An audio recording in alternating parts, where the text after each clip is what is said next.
जय हिंद एवरीवन। कैसे हैं आप सभी। तो चलिए आज की क्लास में हम उत्तर प्रदेश के टॉपिक को कंप्लीट कर लेते हैं।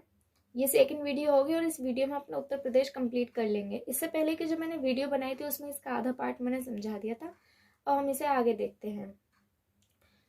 उस दिन उत्तर प्रदेश का जब मैंने नक्शा समझाया था आपको, उसमें मैंने ये नहीं बताया था कि किस एरिया को हम पूर्वांचल, अवध, रोहिलखंड कहते हैं।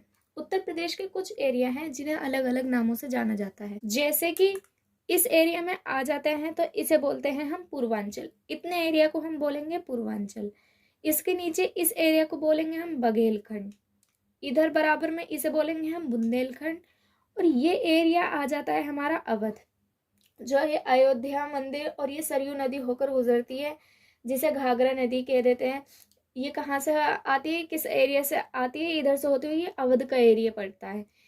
इस एरिया को बोलते हैं हम रोहिलखंड। और ये जो नीचे का हिस्सा बचा इसे हम बोलते हैं दोआब क्षेत्र। ये मैप के थ्रू इन एरिया को आप एक बार रिवाइज करेंगे, अच्छे से ही याद हो जाएंगे। उत्तर प्रदेश का एक एरिया है मुरादाबाद। मुरादाबाद में क्या है, मुरादाबाद में है पीतल उद्योग।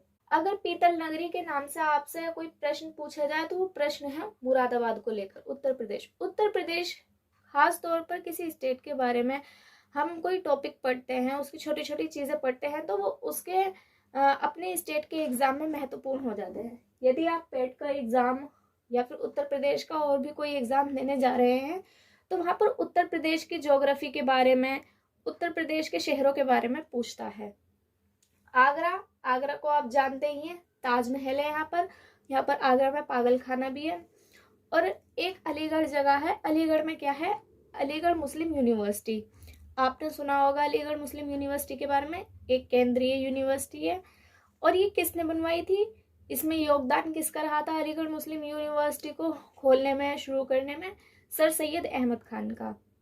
कौन थे? सर सैयद अहमद खान। और अलीगढ़ मुस्लिम यूनिवर्सिटी कहाँ है? अलीगढ़ में, नाम से ही पता चल रहा है।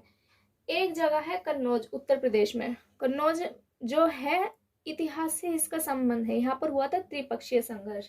त्रिपक्षीय संघर्ष जो हुआ था, किन किन के बीच हुआ था? त्रिपक्षीय संघर्ष हुआ था पाल, प्रतिहार और राष्ट्रकूट। किन के बीच में? पाल, प्रतिहार, राष्ट्रकूट। इसे हम त्रिपक्षी क्यों बोल रहे हैं? क्योंकि तीन एरिया के राजा आकर आपस में लड़ गए थे। पाल आकर लड़ गए थे, प्रतिहार लड़ गए थे और राष्ट्रकूट भी लड़ गए थे कन्नौज पर शासन करने के लिए, अधिकार करने के लिए।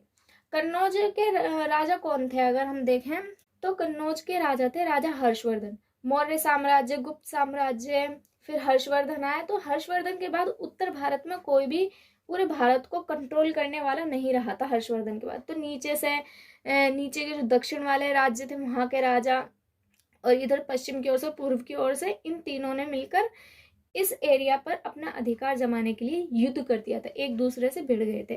तो इसे ही कहा गया था त्रिपक्षीय संघर्ष।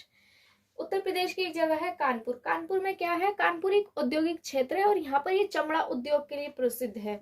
अमेठी, अमेठी के बारे में अपने न्यूज चैनल में जब सुनते होगे, जब कोई चुनाव का टाइम आता होगा, जब चुनाव का टाइम आता होगा तो आप देखते होगा कि राहुल गांधी वहां से रैली निकाल रहे हैं। क्यों निकालते हैं? क्योंकि राहुल गांधी का जो संसदीय क्षेत्र है वो अमेठी है। और ऐसे ही सोनिया गांधी का संसदीय क्षेत्र कौन सा है? रायबरेली। दोनों कहाँ है? उत्तर प्रदेश में। इलाहाबाद, जिसका नाम अब प्रयागराज कर दिया गया है। एग्जाम का ये कई बार पार्ट बन चुका है कि इलाहाबाद का नाम बदलकर क्या रख दिया गया है, मुगल सराय रेलवे स्टेशन का नाम बदलकर क्या रख दिया गया है। ऐसी बहुत सारी जगह है जिनका नाम बदलकर दूसरा नाम रख दिया गया है। जैसे औरंगाबाद का नाम बदलकर संभाजी नगर कर दिया गया है। तो ऐसे बहुत प्रमुख प्रमुख शहर है जो एग्जाम का पार्ट बनते हैं। सेना के केंद्रीय कमान का मुख्यालय है, वायुसेना के केंद्रीय कमान का मुख्यालय है वाराणसी। वाराणसी में प्रमुख साड़ी उद्योग है। वाराणसी के आपने पान के बारे में भी सुना होगा, पर पान नहीं, हम साड़ी के बारे में पढ़ेंगे कि वाराणसी अपने किस उत्पादन के लिए, किस वस्तु के लिए प्रमुख है। तो साड़ी के लिए प्रमुख है। रिहंद नदी, उत्तर प्रदेश में हम एक नदी पढ़ते हैं रिहंद नदी। यहाँ पर क्या है? गोविंद बांध परियोजना है। गोविंद बांध के बारे में कोई पूछे तो किस नदी पर है? रिहंद नदी पर। या फिर ये पूछो गोविंद बल्लभ पंत सागर झील किस नदी से उत्पन्न होती है? तो रिहंद नदी। उत्तर प्रदेश का ये इतने ही पॉइंट्स बचे थे। अगर मैं इसे पहली वाली वीडियो में कंप्लीट करती तो वीडियो वो शायद थोड़ी लंबी हो जाती। मैंने सोचा कि उत्तर प्रदेश के 2 पार्ट बना लिए जाए, क्योंकि उत्तर प्रदेश एक बड़ा राज्य है, इसमें हमें बड़े टॉपिक कवर करने होते हैं। तो आज की वीडियो में इतना ही। मुझे उम्मीद है आपको वीडियो समझ में आई होगी।